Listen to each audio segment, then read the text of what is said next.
So today's exciting episode of the podcast is going to be brief but very important. We're talking about the artist eye and what the fuck that means because it's very ambiguous and has no meaning behind it whatsoever. Um, so when we're talking about like the artist eye, right? If you're a new artist out and about, you'll slowly start to like gain this like weird third sense. I'd say when you like notice buildings or calligraphy, if like you're into like typage and fonts, or even just like colors, if you really like colors and stuff like that, you'll start to gain this weird, not necessarily obsession or necessarily like nuance of a thing, but your brain will actively tell you like, huh, isn't that interesting, or huh, isn't that weird. And you'll especially like get this kind of like keen sense when you start looking at other people's art and seeing how they draw. um, and it can sound a bit ambiguous and a bit loosey goosey, like most of these art terms kind of feel. But And it is because it's art, but yeah, exactly. And that is what art is. Art is ambiguous by the very definition of it just being like a little medium that really can have multiple ways of making and creating. So what we're gonna do on this podcast is just give you like some brief pointers, things that are very much concrete when it comes to like what humans really do like when they're looking at objects, and like more kind of like ambiguous stuff that you kind of need to learn on your own when you go out in the world and start observing things with this kind of artist eye. So, Tom, I don't know if you wanted to kind of get us started on the more kind of loosey goosey kind of stuff. hmm Um, So the way I interpreted it is that it's like it's just the things that you it's two things. The first thing I'll talk about is just finding art styles that you generally enjoy, regardless of like their quote unquote objective quality. So, like for example, if I see like a super well rendered, very clean anime drawing or something, maybe I'll be really into it depending on like the subtleties of the art style, but probably it'll just kind of like go over my head. I'll just be like, that look is. I respect the work that goes into it a lot, and I'm like, that's incredibly well done, but it doesn't stick with me. It kind of just like floats. It's like, oh, it's like concept art for like League or something. Like that's the vibe I get. Whereas if I see something that's like super like low detail or like simplistic, but it does something unique that stands out to me really hard, that's something that will just stick in my brain forever. Like Spark, maybe you can put up on the screen at the start of this episode those Noel pictures I sent you, where I was like, it's this animatic that's super sketchy, like very just thrown together feeling, but the way that they drew Noelle's like eyelashes just stuck with me so hard that it like changed the way I draw eyelashes. It's just these kinds of things where it's like you find art styles that are appealing to you, and then you can really dissect like why you like it or why you don't. It can relate to things like something that can be confusing when you're a starting artist is being like, how come this character with a gigantic arm looks so good, but then me drawing the same thing, a character with a huge gigantic arm, looks fucked up and weird. And by kind of getting into these art styles, you can understand that and be like, oh, it's because of like the way the musculature is built that like, what is his name? Mugshot from Sly Cooper looks so cool, but like yeah. my attempt at drawing that body type doesn't. Yeah, it can't even. It could be even more complex than just that, right?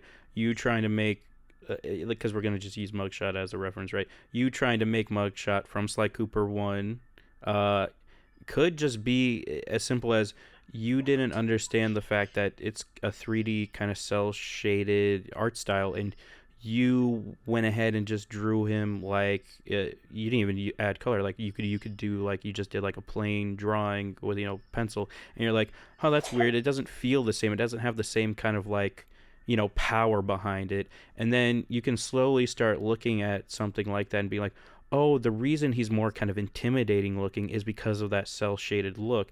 And then you start going, huh, I wonder if I added like a little bit of, polygonal shadows here that kind of give it more of like a sharp, like edgy feeling where it's just like, yeah, he's, because you can see his definition in his muscles, and that's where Mm-hmm. the kind of intimidation comes from. And then on top of that, it could be something as simple as like you didn't quite understand the proportions, where maybe you drew his legs a little too big, and now it kind of looks like it's a little wonky because you didn't realize when you were making that fan art, or you're just drawing it for fun, that the reason he has such small legs is kind of goes into the story of his lore, as well as the fact that it enhances the fact that his arms are truly like that massive and powerful that he can hold his own Does weight and walk with them without even having to use his legs. Wait, is that real? Does his legs being tiny tie into his lore? I always thought it was just because it's funny to draw really buff guys with tiny legs. Yeah, it's because they kind of mention it in the like little Sly Cooper like slideshow thing where it's like, yeah, he just got bullied a lot and he only focused on his upper body strength, and that's why he has like tiny legs. It also it's kind of like a little play on the whole like people who skip leg day kind of mentality.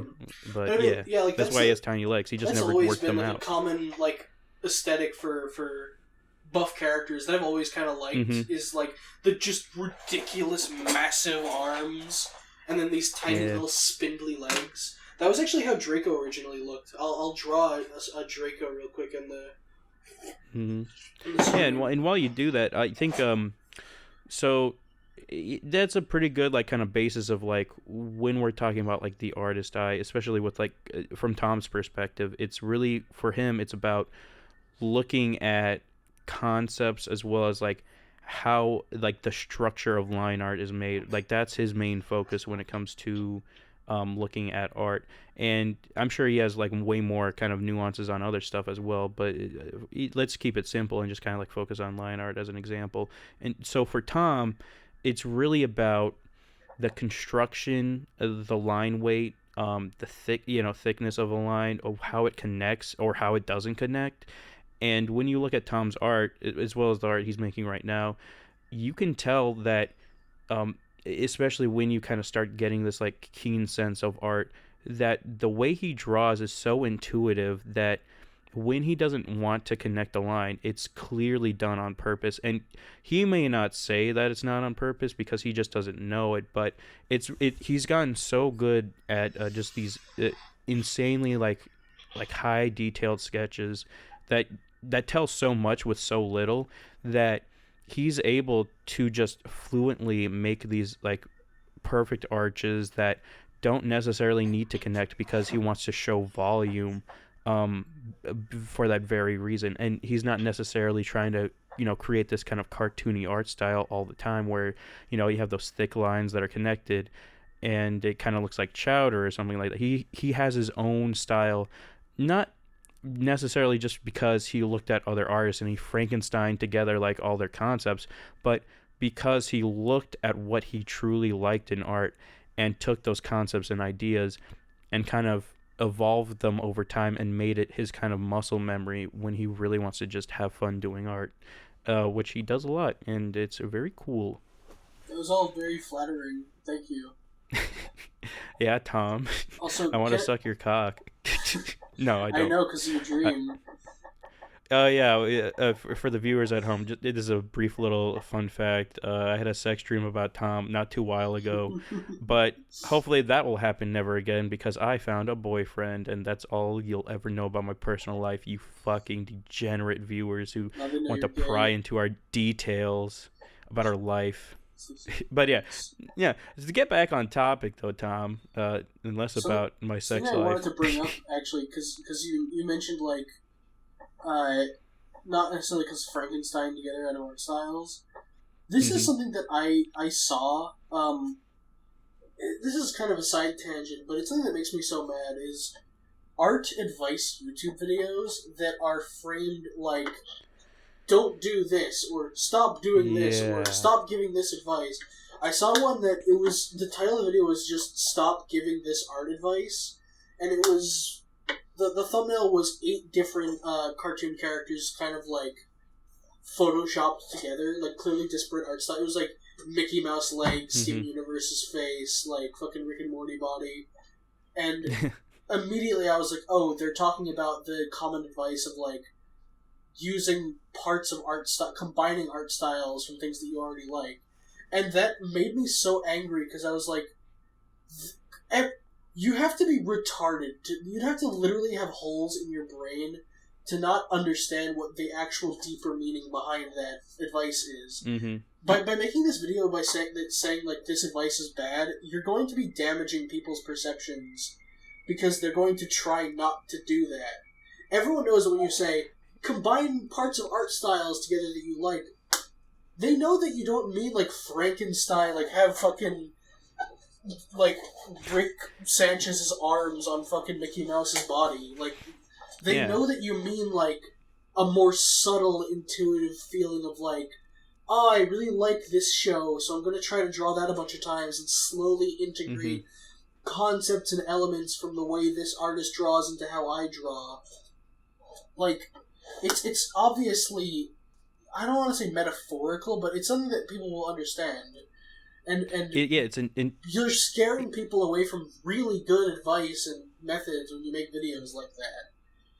it's intuitive. That's the thing with art. It should always feel intuitive. When you're starting out as an artist, I'll say this much: it can feel daunting and not intuitive because that's just the nature of doing something new all the time. Mm-hmm. You'll have like doubts about yourself, and you'll just be like, "Am I really doing the right thing?" And then you'll kind of end up on this same kind of weird YouTube train like Tom, where he's like, you just see something in your feed like, don't do this, artist, wags finger and points at red circle outlining Steven Universe's brow, and it's like, that's really bad advice just to look at in general. I think I'll say this much for the viewers at home. I think that's one line we'll never fucking cross is the don't word, because Mm-hmm. truth be told, even there's always exceptions to the rules, like, Yeah. and that's especially true when it comes to any like creative medium, including writing.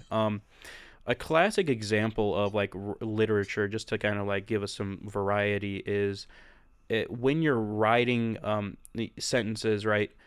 Especially like early on in like just high school and stuff, you'll always stick to the MLA format, right? Where it's like you should have this type of spacing, you should have your paragraphs look like this, and it'll be good. That's how people write, right? And the reason MLA format exists is not to make you a better writer. It's to make it easier for teachers to grade you on what you're Mm-hmm. writing.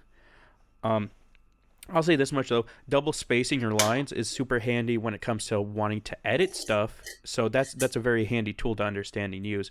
But beyond that, MLA format is just like a fluff word Yeah. for just like high school and maybe college. And even then, in college Well, they'll college you usually tend use to want. APA, right? Yeah, so it depends. APA is also, I'll say this much: it can feel daunting to learn APA, but the moment you like learn like the layout, it is so handy, especially when you're trying to like organize stuff and understand where like your keys of information are, as well as like your reference points. It's extraordinarily handy to learn that format, especially if you're going into like a science field or just anything that Yeah, requires you to like. I was gonna say the only real use for those things is like if you're going into certain fields of journalism where formatting matters and like Yeah. submitting scientific papers for review. Hmm. Other than that, you don't Yeah, really need it other than helping yourself. yeah, and as someone who doesn't use it all that often, when it comes to like bigger projects, it can really be handy to learn that formatting style, and it keeps more things organized. But at the end of the day, the true way to write something is the way you feel is correct to Mm-hmm. write it. You know, at the end of the day, when you make a book or you make a piece of art, the way you format it is indicative of the medium you're making. So if you want something to feel kind of like scatterbrained and like more like interesting, you might have a different take on the way you do spacings, or the way you like italicize words or do boldness, or the way you just have a weird font. And it's no different with art. The way you want to frame a subject or a piece, or the way you want something to be seen, is truly the most important thing when it comes to art. And an interesting thing I think we can bring up when it comes to the artist eye is something we don't see a lot, especially in the digital world, because everything's formatted to be specific aspect ratios on like Twitter or anything else. But one medium that didn't have set aspect ratios necessarily is traditional art. And the reason I bring this up is because I like to bring up my little friend called the golden ratio. It's an unseen math that not a lot of people will hear unless they're like in history class talking about like Romans and their architecture. And even then, not a lot of people understand what the golden ratio truly Yeah. is. A lot of Um, history. Well, that's something that it's like it'll be brought up as a fun fact. Like history class, they'll say, "Did you know that in Rome they use the golden ratio for their like architecture?" You just go, "Oh, okay," and you move mhm, on. You don't know what that means.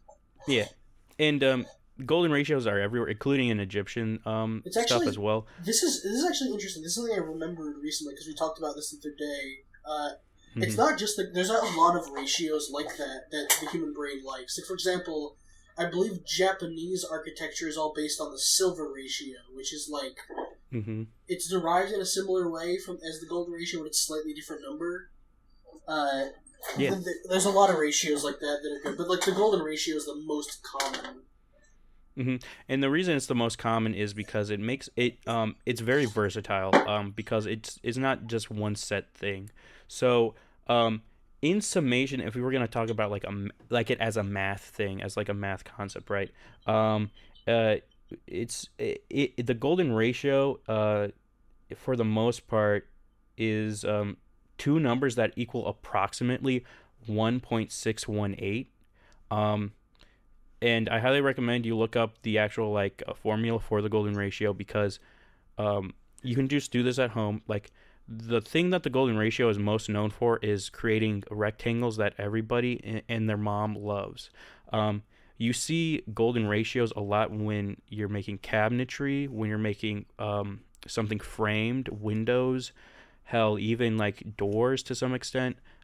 There's just they're everywhere, and the moment you start like picking up on that is the moment you're like, oh, that's why when I came to this weird arbitrary place that was built by some fucking hermit and the fucking wall pissed me off, it was because he wasn't using the golden ratio. He was just building for himself, right?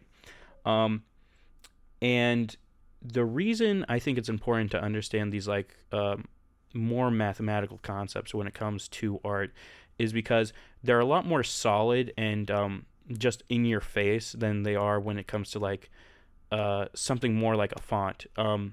If we're talking about fonts, right? Uh, a major thing that you can easily pick out is if you see someone's like logo and they have like this cool like scratched up font, but then you notice that they use like an A twice because vowels are the most common thing when you're typing, and you see that both A's are thrashed in the exact same way.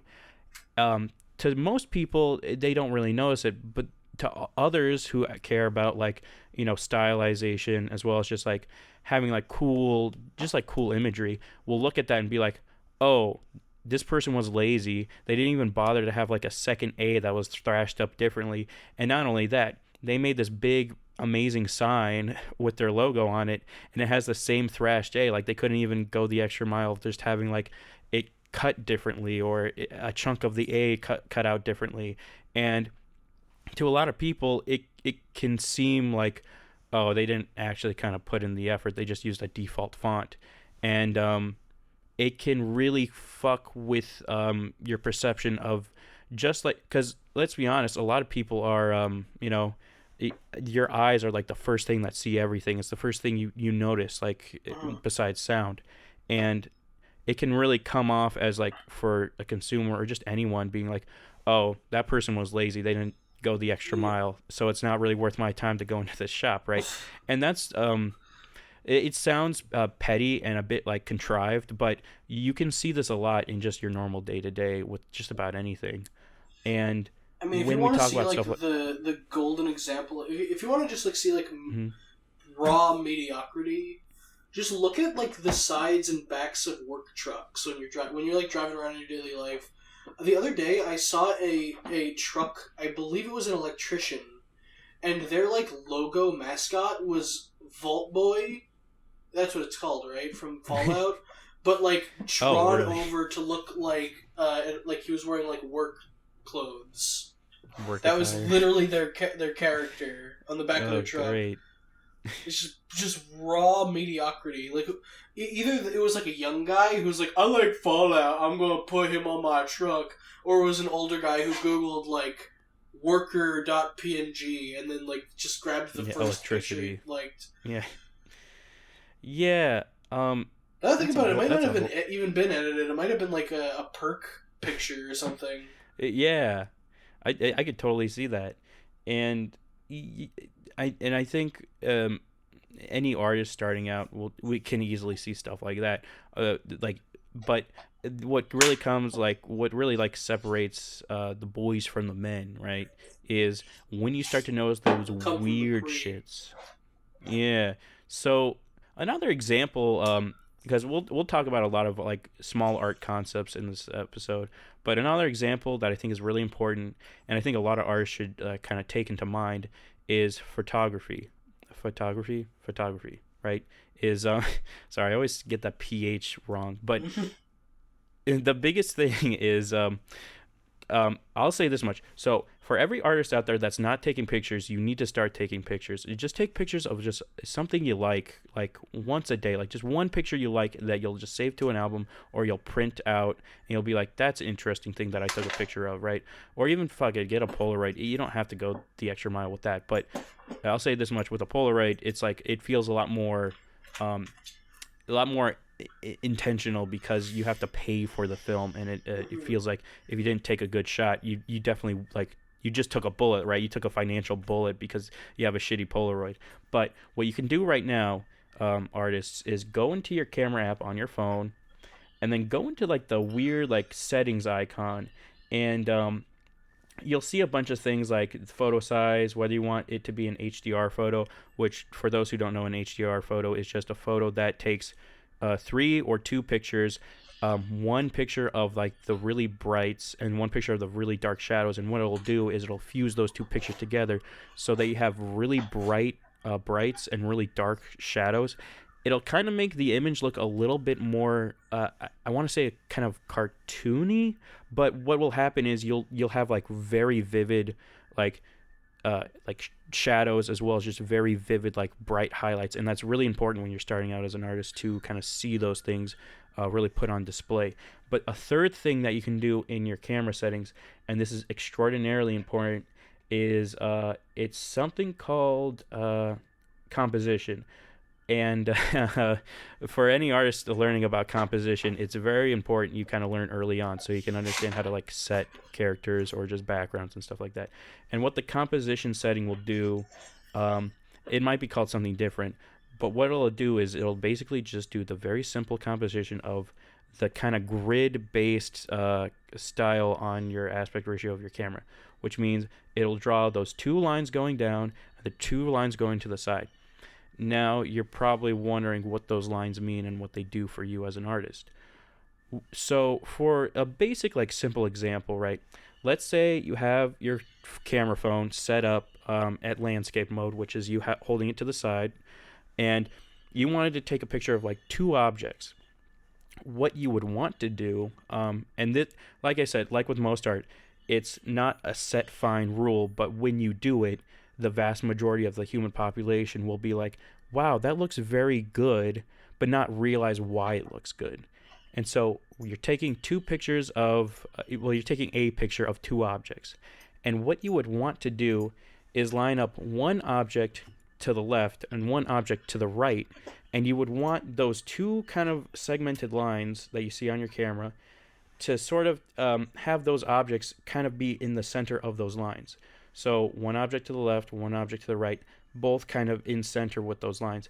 And the moment you take that picture, uh, it'll just look weirdly satisfying. That's why you get stuff like not to bring up the dreadful day, Tom, but the twin towers. That's why they look so satisfying. That's why they looked Is so because satisfying when they were falling down.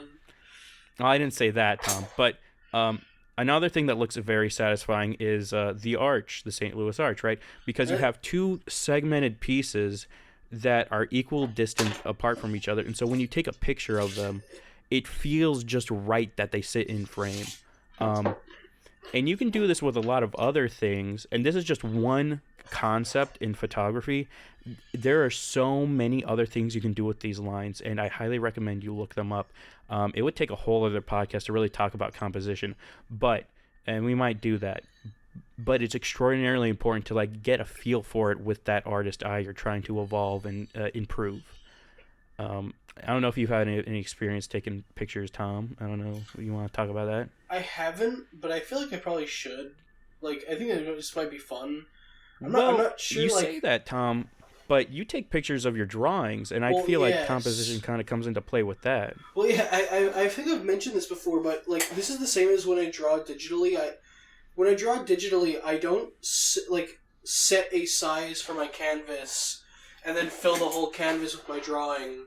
I make a 10K by 10K canvas, and then I just draw like in little small areas on it, and then I just screenshot it, Mhm. and that's how I I export my drawings, unless it Yeah. needs to be like high resolution. But the thing is, Hmm. it already is high resolution because I have a 1440p monitor, so like the screenshots are just like all like on Just good. E61 for Yeah. example, all my posts, even though they're all screenshots, have the absurdly high res tag. Hmm. Uh, that was actually funny. I was having trouble like with a post on E61. Like every time I posted it, like the picture came up sideways instead of normal. Turned out it was because I was posting from my phone instead of PC. Hmm. But someone commented on That that makes sense. post. Someone commented on that post like you should maybe if you screenshot it and post it as a screenshot that would work. And then some like snobby like probably a moderator or something replied to their post and said, "Oh, that's such terrible advice. You should never do that. I'm going to be deleting anyone posting that advice from comments from now on." That's silly. And I was just kind of snickering to myself, like, he doesn't know that all of my posts are screenshots. Yeah, that's another thing. I think we could talk about that a little bit. Is when we're talking about these concepts in art, and we've kind of hemmed and hawed about this before, but people who think they just know a thing verbatim, like you should always export your files. You know, even if it's just a doodle, you should always export it because that's the highest quality. It's like, well, It's yes, if you're being a technical asshole, But but on actually, the other, objectively, no, because most of the time I'm drawing at 100% zoom, so when I take a mhm. screenshot, the quality is literally exact to the pixel. Yeah, that's a perfect example of kind of like Tom going against the grain and it making sense why he's doing that, right? Um, because there is no loss in quality, and in fact, he's saving himself a whole lot of dumb fucking time that would be spent not only exporting a fucking file, but also having that file saved on a hard drive somewhere and it just taking up space for no godforsaken reason. It's like it makes sense for Tom to do that, so that's why he does it. And when it comes to art, it should always make sense to you. Just because some fucking weirdo is like, yeah, well, the reason this composition looks bad is because you didn't take into account this very simple concept in taking a picture. That's silly because you could have a whole myriad of other reasons why you took the picture the way you did, Hmm. and it could evolve not only the art and medium you're doing, but also just the concepts and stories you want to tell with that medium. That's why Um, I'm always careful when I give critique, because, like, so say someone sends a drawing and, like, I don't know, I always say, like, an arm looks weird. I always try to mhm, figure out, well, what were they trying to draw? Because maybe the arm, say, like, the arm is really big. I try to ask them, okay, does this look weird because the arm is big and it's supposed to be small? Or does this look weird because the arm is supposed to be big, but you just didn't draw that correctly? Because yeah. there's like a lot of different possible reasons behind it, and I don't want to give the wrong advice and make them think that like I want to make sure I'm helping them achieve their creative vision, not simply take the picture that they sent and make it look good, because those might not be the same Hmm. thing. Yeah, and whenever I give advice when it comes to art, a lot of my advice is not necessarily art based, where it's like I think this looks good or I think this looks bad. It's more like I like to give people like weird kind of tidbits to make their art feel realistic, if that makes sense. So a really simple example I did earlier, like in this week, was Linus, who's in this Discord, and they're a lovely artist, and they're super, they're like insanely I, helpful. Like they help everyone who I'm pretty asks for sure help. that the name is Lines, by the way.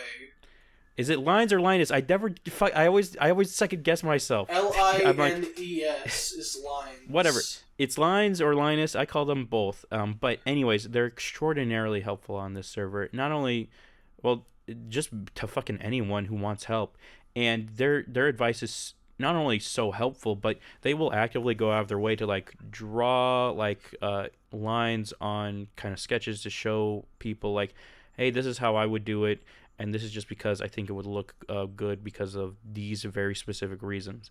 And when I give advice, it's less sort of in that vein and more in like a weird kind of like historical slash like in the real world, this is how something like this would actually look. More like technical side of stuff.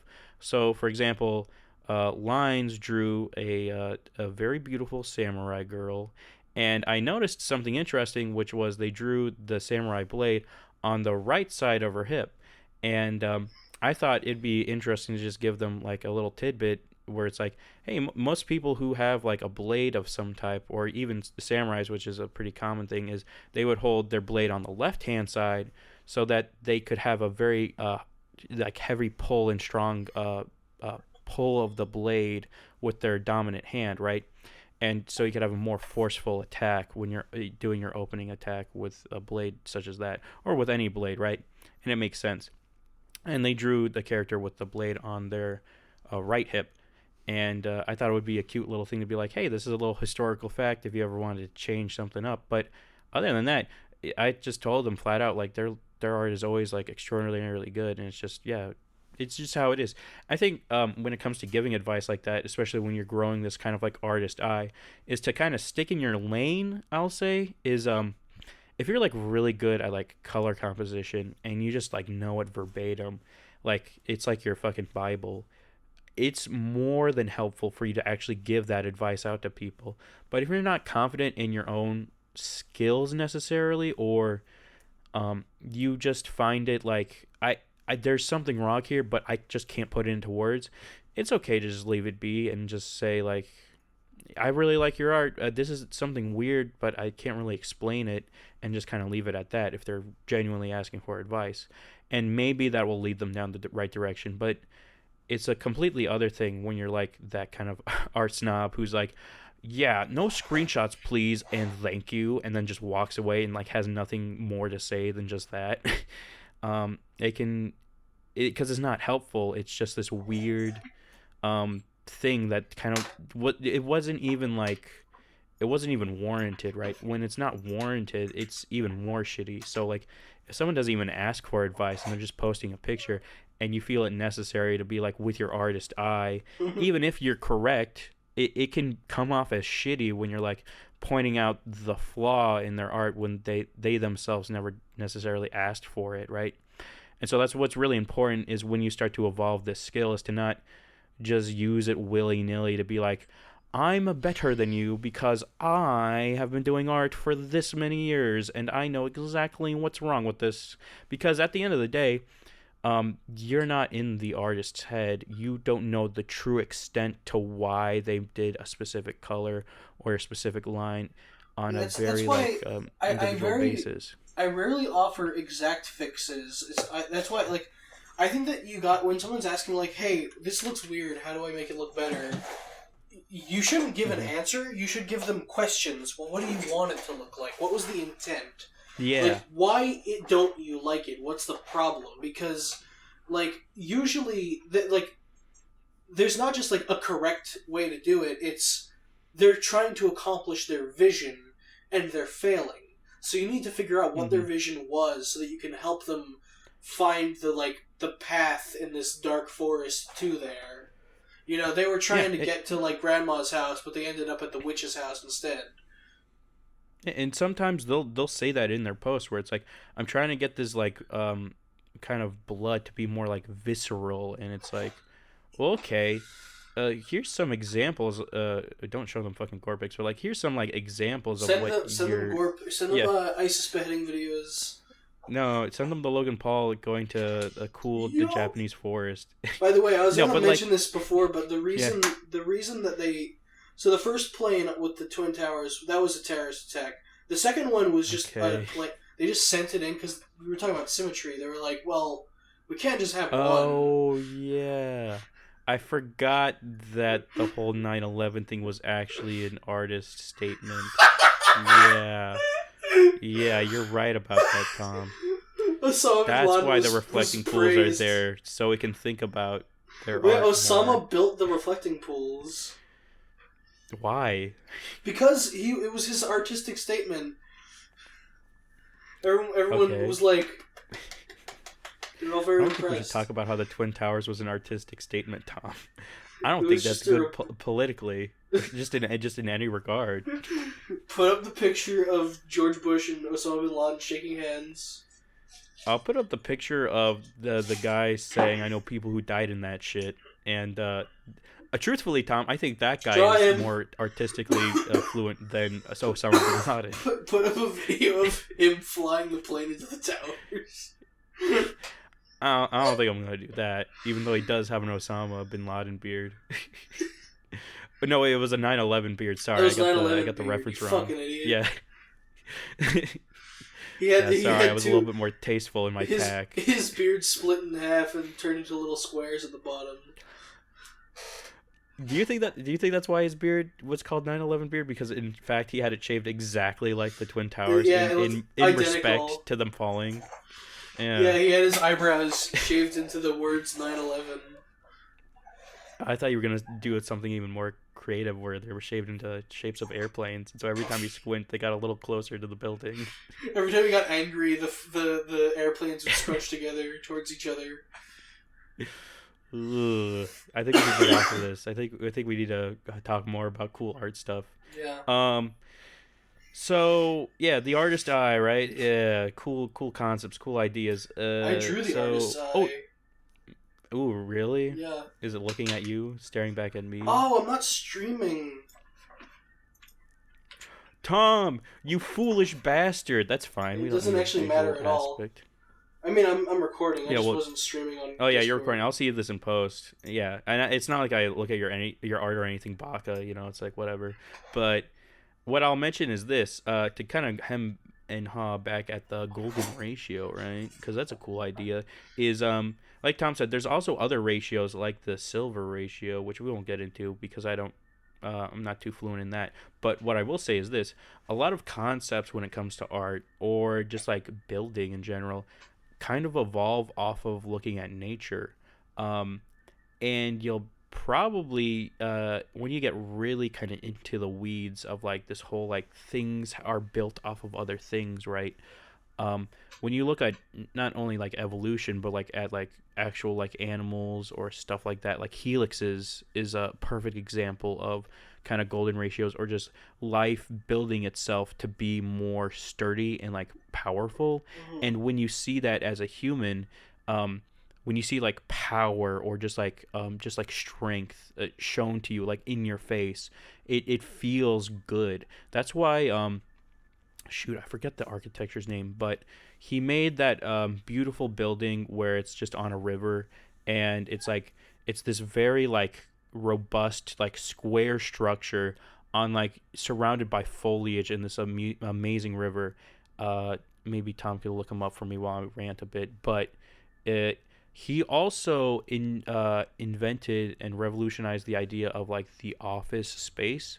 So for his idea of the office space was a simple idea of making the office space feel like you're in a natural habitat with like these amazing tall columns that feel like trees kind of rooting out, and a kind of viewing balcony for the leader heads in the kind of office space, so it feels more like kind of columns, like Colosseum esque, where you have these big kind of arches and just like this an immense amount of headspace, as well as just like an open area to like for you to coalesce and talk to your workers, as well as the workers talking to each other, and having this very just open and good space that feels like you're just still working in nature.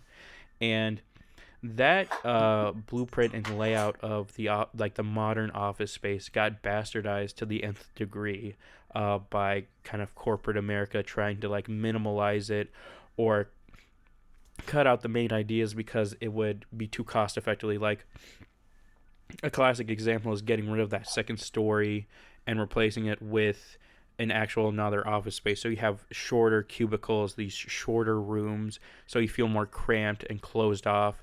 And then getting rid of like those open ended windows that allow light in, and only allowing like figureheads to like have natural light coming into their office space, and then everyone else being subjugated to like these weird small cubicles and being beamed with like artificial light and this weird buzzing. And it really bastardized his concept of what the office space should look like, because By the much way, like Roman architecture. was the name mm, Florence Noel Bassett? Does that ring a bell? maybe did he build the I house don't on the know. river? This is a woman, actually. So if you know it was a guy, then it's not No, the it's a right person. man. I'll find it, Tom, because you just don't understand I architecture. just searched architect that created the modern office. Because I don't know how else I'm supposed to fucking research It for was this. not. It was not her. Well, she might have like fucking plagiarized his idea. Uh, Plagiarized. but needless to say, the reason he built these structures like this was because he was building off of the idea of Roman architecture, which, for those who don't know, Roman architecture builds off the idea of nature, and kind of integrating those two concepts together with, soundly like well-made structures that copy nature in every aspect. So that's why in a lot of Roman kind of architecture you see those massive columns, because those are actually supposed to emulate the like massive like tree trunks, and the feeling like you're in a place that's bigger than yourself. And the reason they have like the Colosseum, for example, the reason that's built the way it is not only to allow for like a bunch of cool like integrated stuff, like them being able to actually flood it and have cool little naval battles in it, but also to allow for a more open-ended viewing experience that is kind of open to the broader like spaces of the outside world, to allow for a more natural experience. And there's like a lot of examples. Like the Romans are like 9 out of 10 like the best examples for looking at how their architecture still affects like the modern architecture to this day. And they're very fascinating to look at when you like really dive into it, because their influence and just how everything is built goes straight back to them, including the idea of kind of how theater is built, where they originally had, because they were philosophers, they kind of built the first kind of like theater esque area for people to give out their ideas to other people. Wouldn't that have been And Greeks? you see, well, Greeks and Well, same shit. Romans kind of yeah, because for those who don't know, they actually did kind of like They stole coincide from with each one other a another. lot. They were buddies. Well, yeah, Yeah, it's they actually collaborated a lot. that's something that's really funny. This is a very short tangent, but it's just something that's really funny about the Romans. The Romans loved and obsessed over the Greeks, but the way they expressed that Mm-hmm. obsession and love was by invading and conquering Greece, and then going, "Oh, now Greece is part of us! Isn't that incredible?" It's like they went Yeah. and they took the entire continent. It's like if you went to Italy and you were like, "This place is so nice. I want to keep all of it as a souvenir." Mm-hmm. Yeah. I mean, that's better than nothing, right? Mm-hmm. But yeah, Greece is a fascinating other like tidbit to look at, especially with their architecture, but also on top of that with their like they're just like they're like ingenious, because that's where you get Da Vinci, right? Like these like insanely like Da advanced, Vinci far thinking. Yeah, in Greece. wasn't he? No, he was Italian in the Renaissance, like in the fucking 16 I don't fucking know my 1600s. timelines, Tom. You're like out. We're talking about like ancient Greece, and then you bring up Da Vinci. I don't fucking know, Tom. I'm not smart like you. To me, the timeline is so short that they were basically the same time period. All right. Yeah, 400 BCE and what Yeah. is it, Da Vinci 1500? No, Da Vinci's like 1600. When did Da Vinci live? But either I way, have it's no like idea. 2,000 years. But Da Vinci's another interesting topic to bring up in all of this. I guess that's just why I was thinking about Yeah, him, late because of 1400s. the areas. But like, yeah, if you look at Da Vinci, he does a lot of these concepts of kind of symmetry, as well as just like these like. It's strange because he has like this. He was like a mix of like a really good artist, but also like a really good engineer, and so he has these like vivid drawings, as well as like intricate descriptions of like the things he was making, and that's why everyone is so fascinated by him, Well, because something that's he was really a four. interesting. Something that's really interesting Mm-hmm. about Da Vinci is the fact that like I'm not sure to what extent he would have considered himself an artist as much as he would consider himself like a scientist and physician.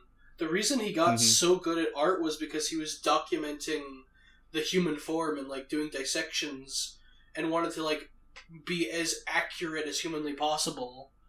Like, of course, Yeah. he did fine arts. He did, like the Mona Lisa and shit. But a lot of his work, like when you look up like Da Vinci drawings that aren't the Mona Lisa, most of it is like pencil sketches of basic human anatomy, like just Mm-hmm. like defining every muscle down to like the smallest tendon.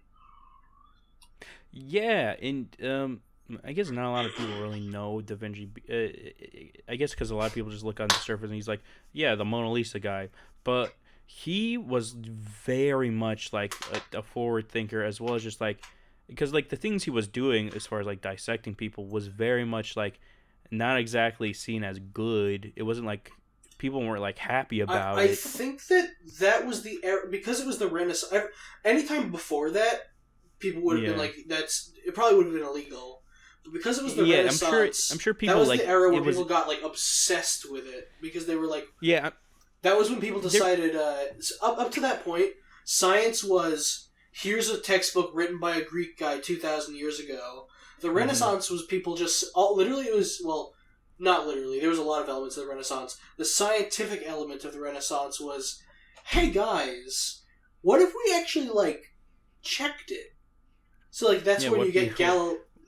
Galileo Yeah. dropping a ball from the Leaning Tower of Pisa and timing how long it takes to fall. Things like Mm-hmm. that.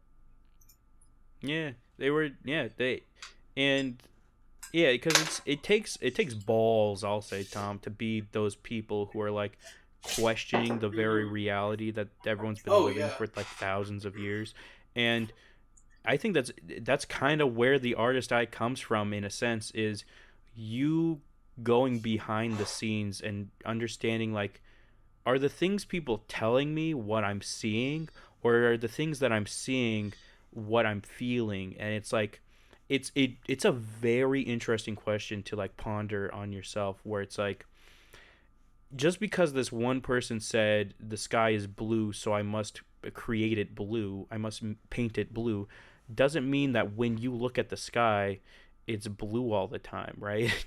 And that's kind of what the artist eye is all about, is understanding these concepts. And you can understand the basics, and that's handy, but really like going into like the weird minutia of it, where it's like, no, the sky is sometimes pink. It's sometimes red. It's hell. It's sometimes it's fucking black when there's nothing in it, and it's like, yeah, that's kind of how that works. And then if you wanted to even go a step further, you could be like, actually, the sky isn't any color. It's just these weird fucking particles and light bouncing off that make it look blue to begin with.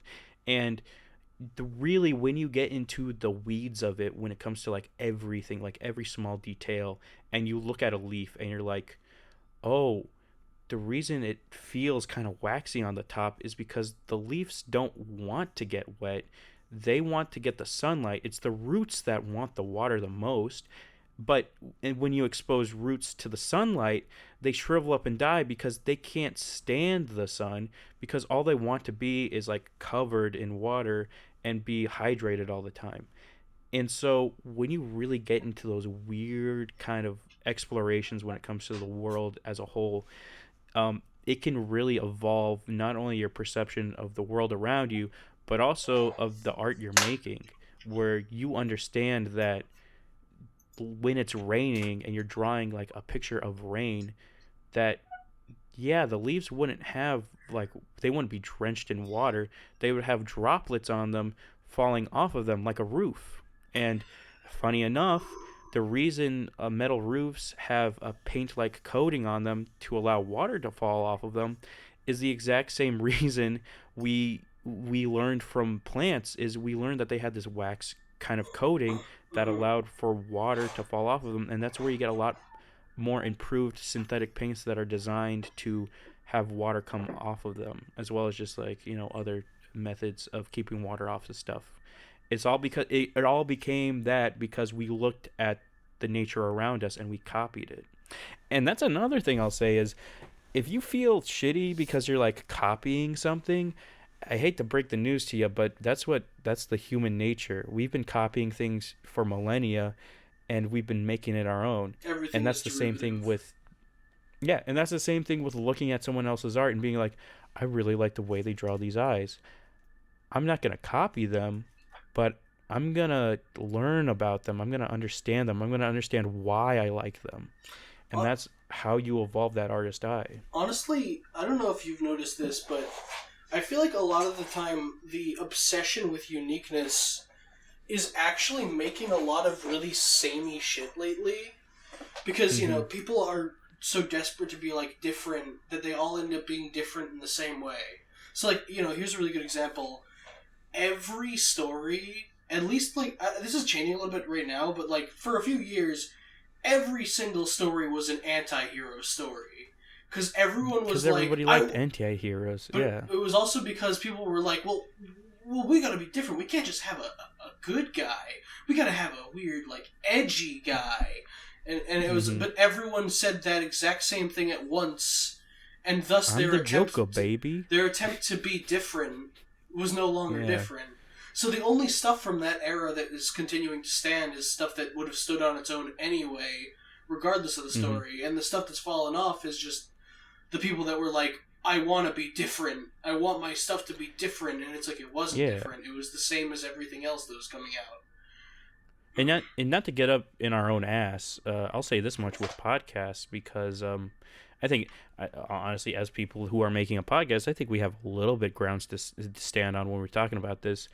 And we've talked about this before, where the reason this podcast exists isn't just to be another fucking podcast so that me and Tom can like talk and hang out. We can do that on our own time. Well, this podcast is for people. It's not for us necessarily. Yeah, it's helpful to get these ideas out, but the reason we're making a podcast isn't because we're like everyone else is making a podcast. We could be different. We could be interesting. It's like, no, I don't want to be different. I don't want to be interesting. I want to make a podcast that feels the exact same as the podcast that I love to listen to, because at the end of the day, the podcast I used to listen to don't make podcasts anymore, because the well ran dry for them and they went their separate ways, and that's how life goes. And so when I see a void, not only in my daily life, and I'm like, I want more of this, I try to fill it with me doing the thing where I notice with my artist eye, and I'm like, why aren't people doing more of this? And so then I make it. Um, and that's not necessarily so that I can be different. It's just because you'll see this a lot, especially when it comes to the internet, where there's ebbs and flows with any type of thing or trend or just the way something is done. And what you'll notice is things and trends will always come back. Tom, I can't tell you the amount of times where I've just seen the same shit over and over again on the internet that was like 10 years apart. And it's fascinating in like one sense, but when I start to see this kind of trend happen like three times in a row, it makes me realize that the world kind of works like an ocean where it's just receding tides, and then eventually everything comes back, and maybe not everything washes back up to shore, but you're gonna get the same stuff regardless. Maybe there's something different. And what really matters, is not trying to predict the tides. What matters is making something that's gonna like stick on the shore, right? What matters is the things that you want to leave behind when the trends die out, when the water recedes. You want the thing that you're making not to stick out, but to at least remain, and have people understand like this is what I made, this is why it's here, and whether or not it spawned because of the waters coming in or out, Mhm. it's here to stay because it matters to me. And I think that's what a lot of people kind of need to hear is you don't need to follow the ocean. You can you can stay happily on shore, and you'll be fine. You'll be better than fine. Mhm. Um, and it's great. It's great if you want to look at the ocean and be like, "Whoa, look at that! Someone's making a new YouTube channel about 100-degree knives again." That's nice, but then like everything else, it breezes in the wind, it flies by, it goes, and they're off making some other cool Mhm. clickbait thing like you really shouldn't do this in art, and here's why. So, you know, just keep that in mind when you're looking at stuff and you're Mhm. seeing these trends and you see them repeat as well. Because that's another thing that comes with the artist eye is understanding like not the nature of people, but like the nature of repetition.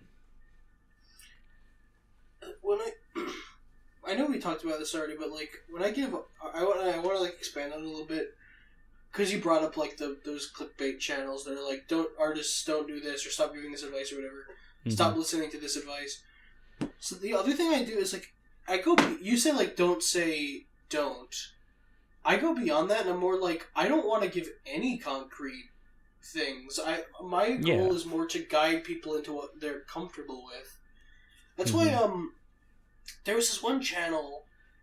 It's not worth like. I mean, I'll find the video and you can link it or something. It's this guy who's like a comic artist. He doesn't have that many public videos, but he has a few that are nice. And he did one that was like how I draw different head shapes. And the presentation of the video was really nice because it was, first of all, the entire idea of his style. A lot of time you'll watch a YouTube video on how to draw faces, and they'll give you a very hard, concrete, step by step process of this, and this. This guy's style was just kind of draw whatever vibe head you think this character should have. Like maybe they have a weird like square chunky head, maybe it's a tall oval, maybe it's like a weird inverted water droplet or something. Just draw like a fucked up shape, just anything you want. And then just use this set of like vague lines to figure out where the eyebrows are, where the mouth Mm-hmm. should go. Uh, and it was very much like this is the style that works for me and this is how I tend to draw. It's not necessarily going to work for everyone. And B, this style is extremely versatile and can make literally any face that you want. And that resonated with me a lot. And like whenever I really want to like buckle down, I don't always use the style, but if I'm doing a new character design or like trying to draw like a reference sheet or something, that's how I construct the face to make sure it's just right and like has the right vibe I want. Uh, and the reason those videos resonate with me so much is because they're not like giving you this is how you do it. This is the step by step process. This is an extremely basic generalizable method that you can use for almost any possible face you could ever want to draw. Uh, and like that's the kinds of advice I try to give. I try to help people create their vision, not mine. Mm-hmm. Yeah, and that's kind of why we kind of talk more loosely with these concepts. So I think not a lot of people understand that. Just to get into more of what you're talking about, Tom, is when the person you're talking about is drawing these lines, what we would say are composition lines, or to some extent they're just they're forms of the face. Like that's all it is, right? Is the reason you have these lines as a reference is because those are your composition lines for the body, right? That's so that you as a person can understand the depth and where you would want to place something. That's all it's there for. It's not to be like an exact measurement of, yes, you have to put these eyes here and here because that's how the line is drawn. It's no. The eyes are These lines typically are one eye merely width for your apart. reference. Yeah. It's just reference. It's just so that you can understand depth. It's nothing more than that.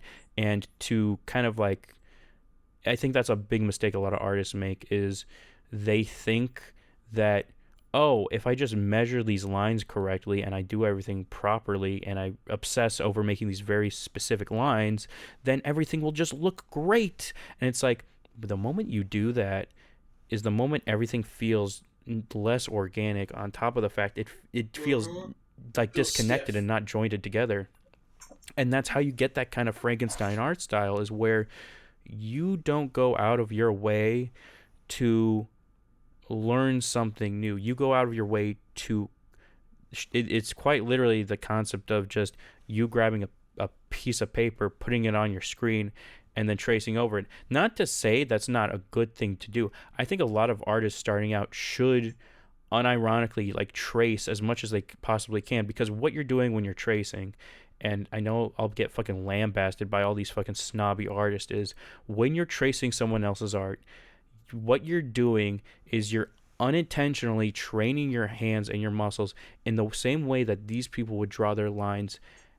In a sense, you're not getting the full picture, but what you are getting is this: you're getting the flow state of how they would draw a line, right? And as long as you don't go out of your fucking way to be a complete asshole and show off art that you clearly traced, and let's be honest, we've all been there, right? You're like a fucking 10-year-old or a tween, and you're like, this is my favorite character, Spike Spiegel. I drew this. And it's like, well, you clearly just traced him, but whatever. And, you know, it happens to the best of us. It happens to the worst of us.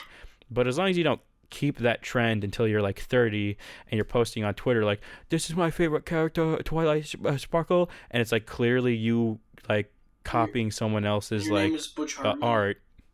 Yeah, and well, that's a whole other thing we don't want to get into, Tom. We could probably talk about something or other. I don't know. I don't want to lambaste people or any artist really, but we could talk about like kind of the bigger artists in the world that have like a weird clout, you know, much like Butch Hartman or you know, the guy that made Ren and Stimpy, who shall not be named. The thing with Butch Hartman that was annoying is, well, it was a few things. First of all, the fact that people misidentified it as traced when it was clearly not traced, it was just heavily, painfully referenced, where he just basically copied a drawing. And let's be clear here. I just want to, not to like fucking give this guy like a bone to like fucking eat off of, right? But this guy was an animator who animated for SpongeBob. So yes, he was.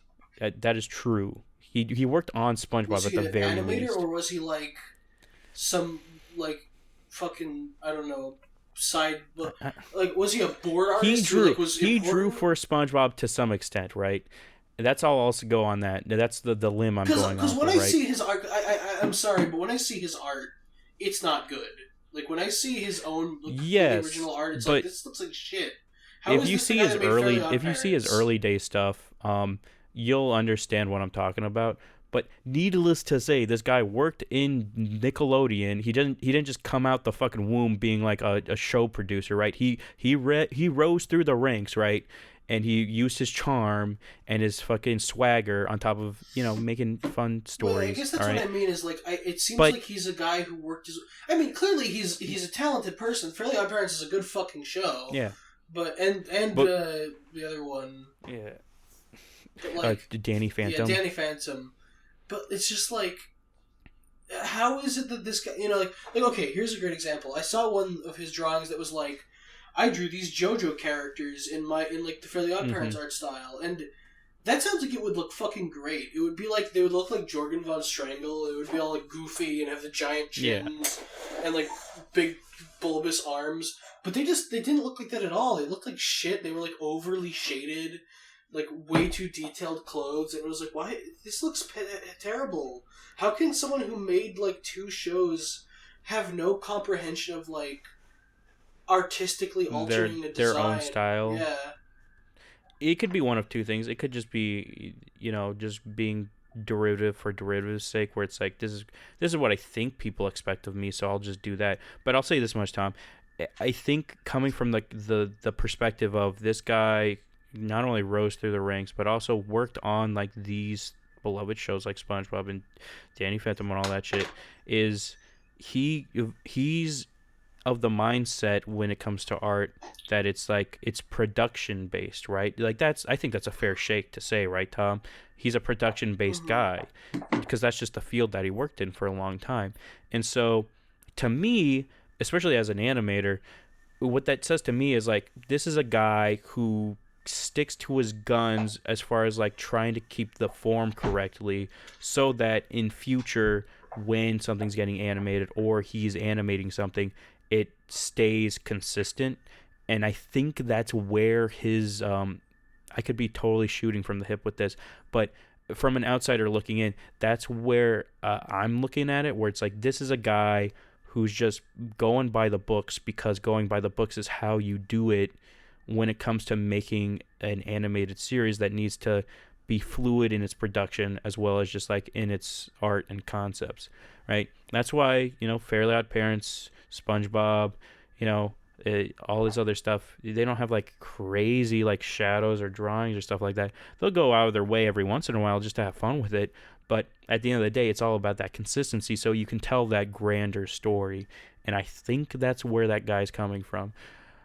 Other than that, I can't, vouch for the guy's character. I don't know him personally, but It's as just an outsider looking in, that's kind of that's my head canon right now. the thing is, it's this weird thing where it's tempting to just be like he's just a hack fraud, but then you look at the shows and it's like, well, no, they're good. It's just that for some reason his art isn't as good as the art in the shows, even though it should be the other way around.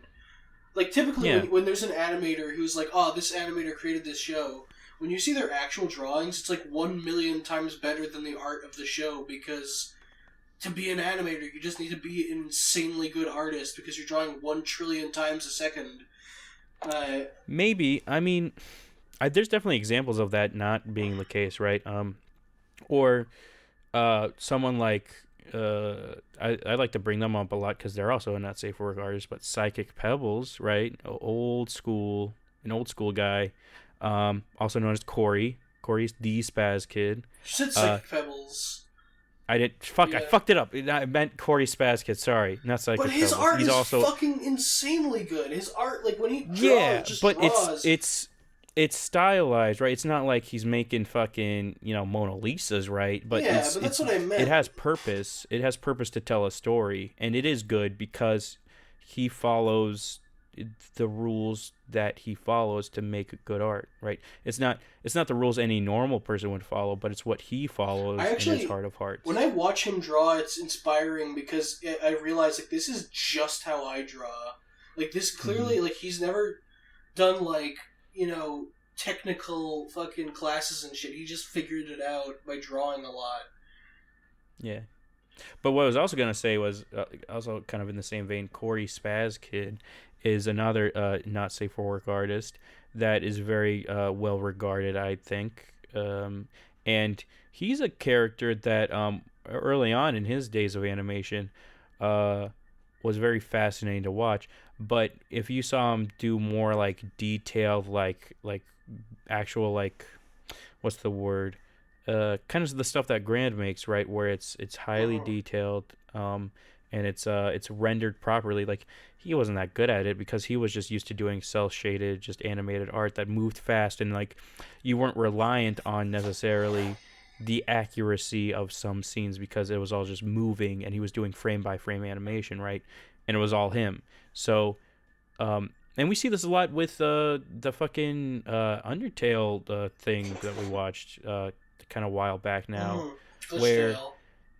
yeah, not necessarily are you worried as the artist making it on the sort of slower scenes and making them look nice, but you as the artist are like, the thing that I want to do the most is have these really cool fight scenes, and so Yeah. you pour your heart and soul into those, and they look outstanding. I think that's the same with a lot of just like single artists, and to some extent like Dan Harmon, where it's like you kind of stick in your lane and you get really good at a thing, but then you try to like maneuver out of it, where it's like I'm just gonna draw, like I'm not gonna animate anymore, I'm just gonna draw like really cool like detailed stuff. And it's like it's a really hard shift when you move into a medium like that, even though it's the exact same thing you've been doing your entire life. It's a whole other thing when it's like, well, now I gotta learn all these other like new rules to drawing, because I'm not animating this character. They don't need to look simplistic because of the very nature of the fact that they don't need to move. It's just a still image. And take that as you will, but I think it comes with a lot of different caveats. And it also, to like loop back on it, it that's the thing you need to look out for when you're using your artist eye, is if you have a really cool OC that you want to animate, you're gonna have to maybe take some sacrifices in some regard, right? Whether it's you're just gonna go out of your way to use all of their details that you've made and animate them, and I'll pray for you because that's a really hard task, but it is possible. Or the other avenue you have to go down is simplifying your character's design so that you can keep the main concepts and still make them a recognizable image to you and the people around you, but forego the weird kind of other stuff that you want in order to make a more fluid animation that takes less time. And that's kind of where the rubber meets the road when it comes to using your eye to save you time, or to just, understand why the things are made the way they are. I think because we had an interesting conversation with a fellow earlier, like a while back, Tom, where he was obsessed with Jet Set Radio, and he was, yeah, he was baffled. He was confused at the very notion that Jet Set Radio didn't look like the art cover on the original Dreamcast box of Jet Set Radio, and we tried to like elaborate and explain to him, and it just wasn't like getting through to him. Uh, just to like give a brief synopsis on this, because I think it's important, especially when you're talking to people like this who they understand what they want, but they don't know how to put it into words. You'll run into that a lot, especially as an artist, especially if you're an artist doing commissions, right? Is trying to figure out what they're really getting at. And with this fellow, um, I think the conclusion we came up to is you know how like in Doom or any of those old games you'd have like a flat kind of image and it would kind of face you. um he was expecting Jet Set Radio to have that kind of same feel, where it's like not necessarily it's just like a flat game, but like the characters look flat esque. And to me, it I was like, okay, it sounds like what you're talking about is kind of the cool new 3D art style that's been popping off with games like that Dragon Ball game, that Dragon Ball fighting game everybody fucking adores, as well as that as well as Guilty Gear, that changed its art style from really detailed HD like pixels to 3D low not low vector but low it's like that low color look where it's I forget, it's not, it's on the tip of my tongue, but that low detailed texture look, but like really detailed vector lines as well as like mesh layouts and stuff like that to allow for interesting zoom ins, as well as that like nice kind of like that gritty, like it looks hand drawn look, even though all those characters are 3D. And you also see that with Genshin Impact. That's another classic example as well that a lot of people kind of understand. And I was wondering if that's what he was talking about, and so we kind of delved into that.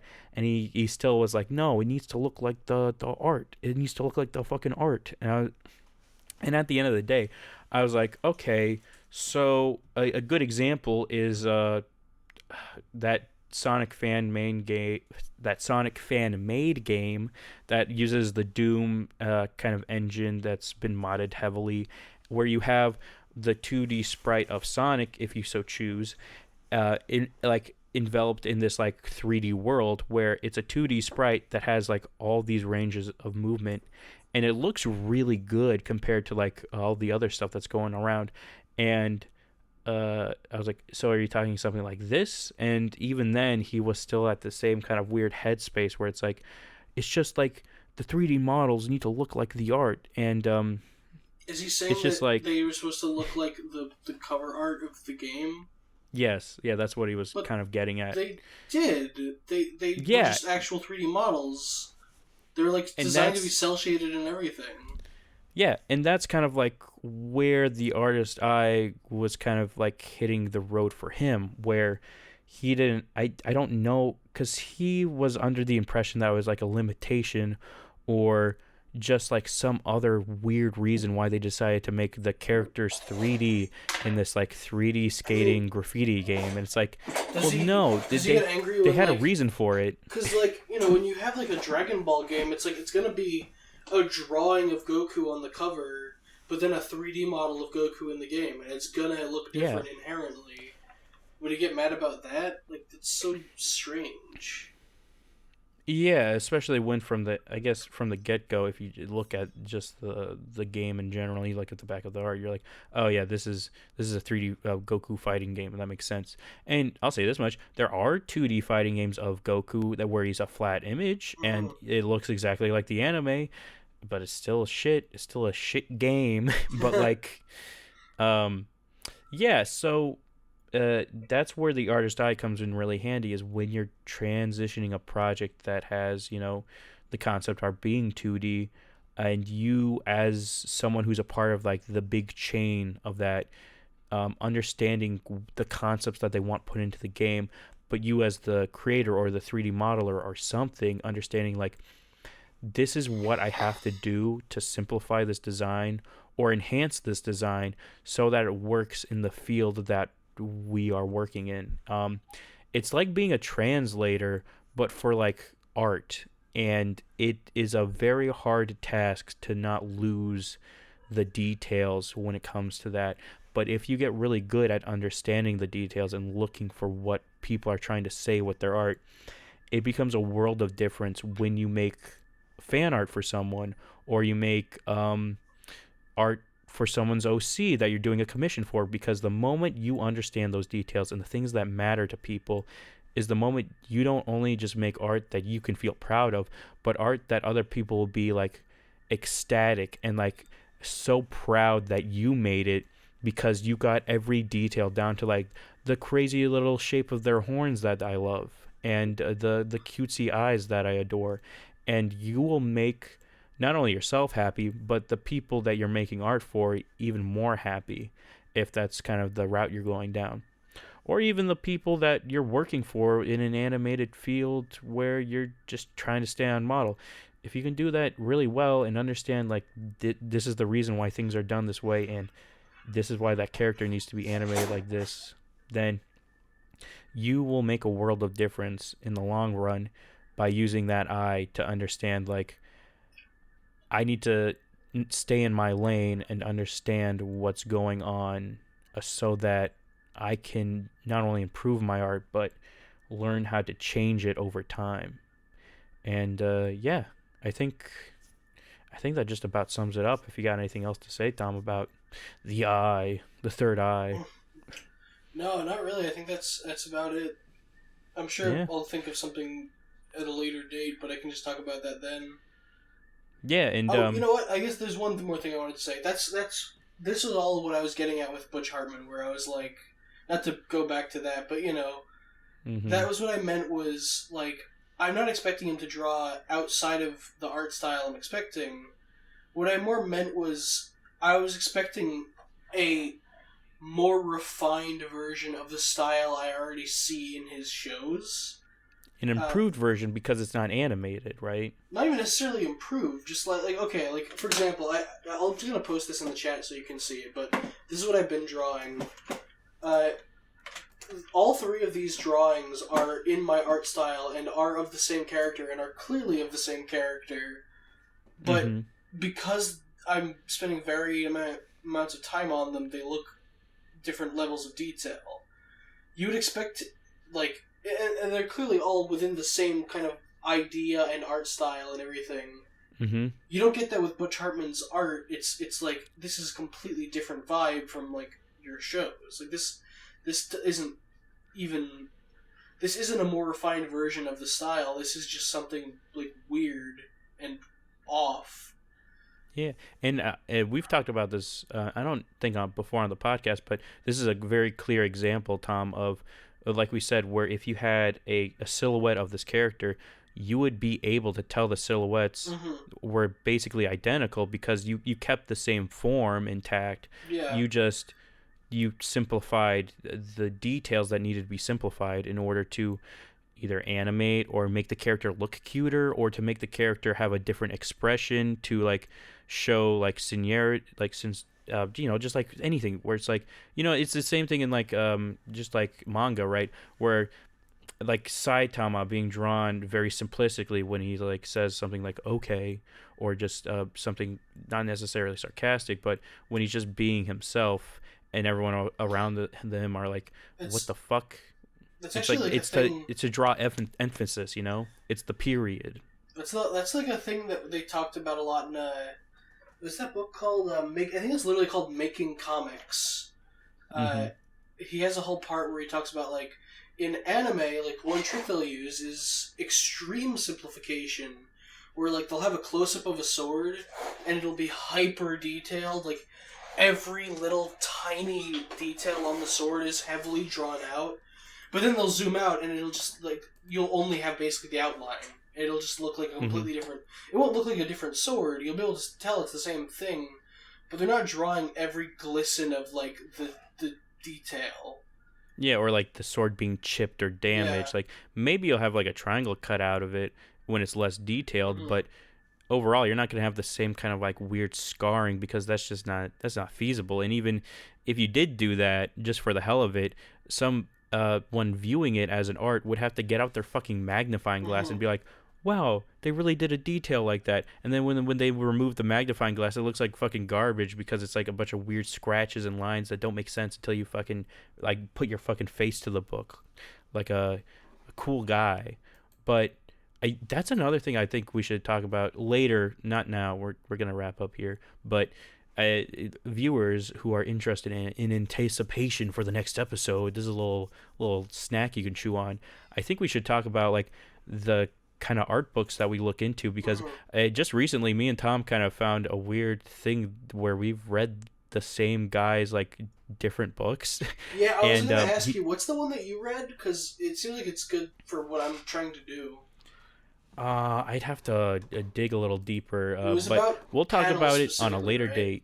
Sure. Yeah, and we'll talk about the actual author so that you guys can look up all these cool art references and just like because he does like all of the kind of reference we read that we regurgitate to you, the viewer, is a more simplification, much like your art simplifying, so that you as the viewer can go out and like look up these concepts on your own, so that you can truly like experience them the same way me and Tom have, and much like the art books that we buy, they go into the deepest and the smallest minutia of what we're talking about so that you can really analyze what these past creators who are older and more wiser than me and Tom, so that you can get an even broader experience on what it really means to like do just anything under the sun when it comes to art. So look forward to that. That'll probably be the next episode if we don't have a guest on, because I'm still trying to line up guests. Artists are hard to get on because they are fickle. They have weird schedules and sleep a lot, or they don't sleep at all and then they sleep a lot. Or they So don't use their voices, which is what most of them are. yeah, a lot of them are camera shy, as There it are, were. there are like probably 6 people that we would have already had on the podcast if they just used their voice. Yeah. and that's neither here nor there. I'm not gonna force an artist Mm-hmm. to Well, yeah, of course. talk, but I'm more who saying like knows? there are Maybe later down interesting the line. people. Yeah. And hey, if you want to meet those interesting people, they're in the server right now. Mm-hmm. You can go and talk to them IRL in the Yeah. internet. So yeah, uh, link to the fucking Discord is Mm-hmm. always in the episode, as well as me and Tom's socials. But we don't care about promoting those because we are artists, not hacks. Later. See Mm-hmm. ya. Fuck off. Stop listening. Why are Well, you listening?